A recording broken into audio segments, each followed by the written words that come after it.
Baiklah, Assalamualaikum warahmatullahi wabarakatuh. Izinkan saya memperkenalkan diri. Perkenalkan, saya Tasya Safiatul Afidan Nasution, NPM 19751099. Pada mata kuliah Organizer Crime, saya membahas bab 6 mengenai mengubah informasi menjadi kecerdasan. Baiklah, langsung saja. Philip B. Hyman pada bukunya menjelaskan tujuan utama akui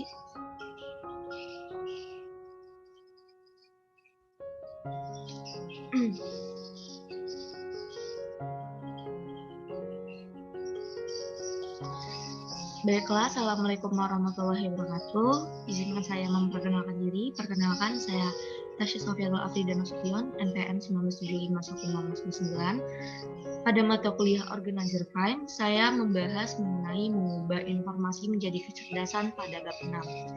Nah, langsung saja, Philip B. Hyman pada bukunya menjelaskan tujuan utama akuisisi intelijen di luar negeri adalah untuk mengantisipasi aksi kelompok teroris.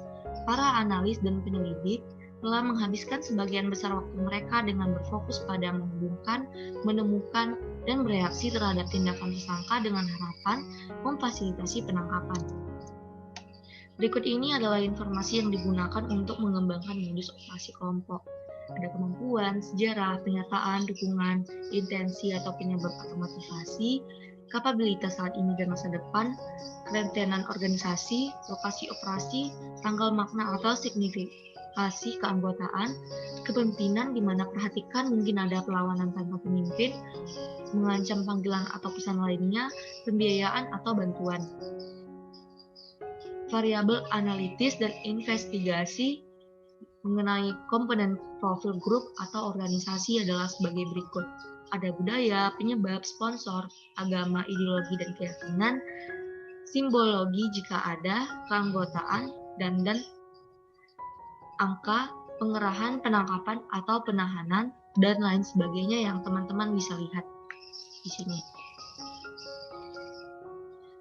Terus ada tahapan pencucian uang dan beberapa cara penyelesaian tahapan tersebut adalah sebagai berikut. Di tahapan terbagi menjadi 3, ada penempatan di mana masuknya uang dalam jumlah besar ke dalam sistem keuangan berbasis bisnis. Yang kedua ada layering, kondusi serangkaian transaksi yang dirancang untuk menyembunyikan jejak audit. Yang ketiga ada integrasi, yaitu legitimasi hasil ilegal.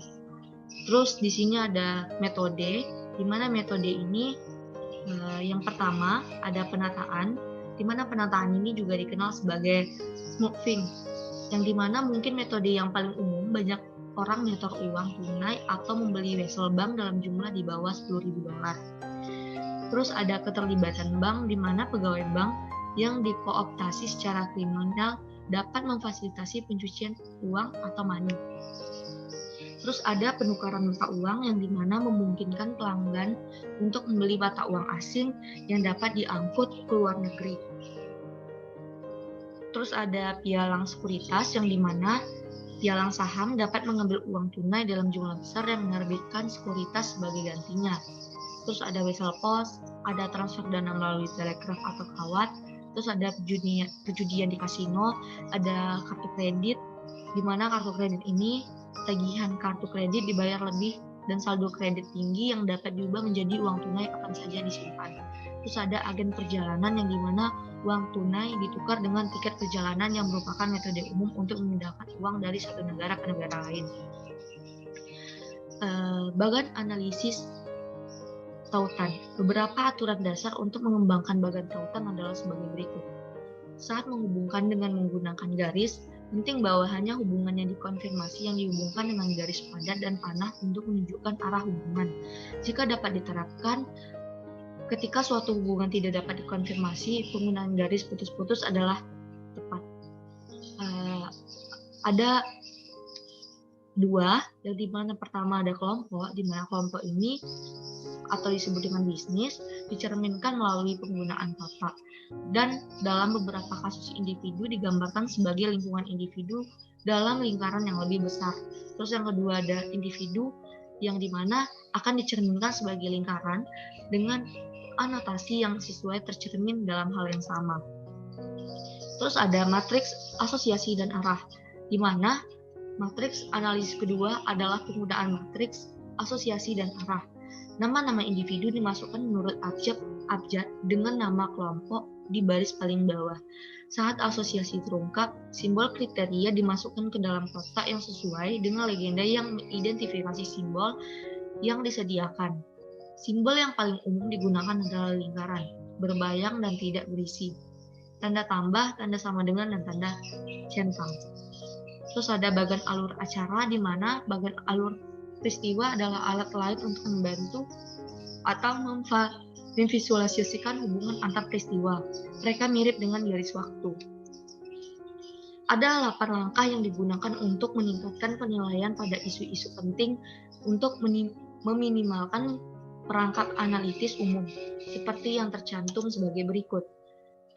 Yang pertama ada identifikasi hipotesis yang mungkin untuk dipertimbangkan.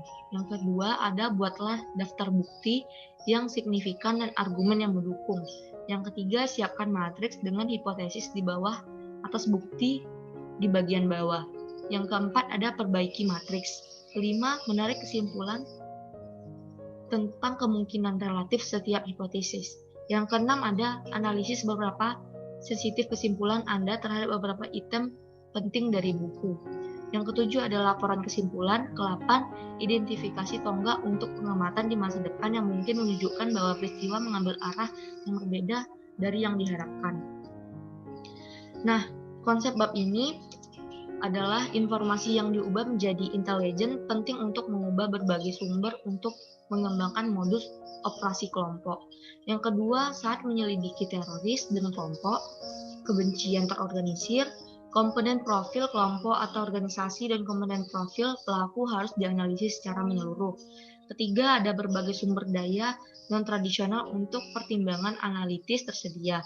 Yang keempat, ada peran penilaian ancaman dan kerentanan dalam keamanan dalam negeri yang dibahas. Yang kelima, ada wawasan berharga dapat diperoleh melalui penggunaan referensi dan analisis spesial dan melalui mengidentifikasi target potensial. Yang keenam adalah laporan analisis. Terima kasih. Lebih dan kurang saya mohon maaf. Wabillahi taufiq wal hidayah. Wassalamualaikum warahmatullahi wabarakatuh.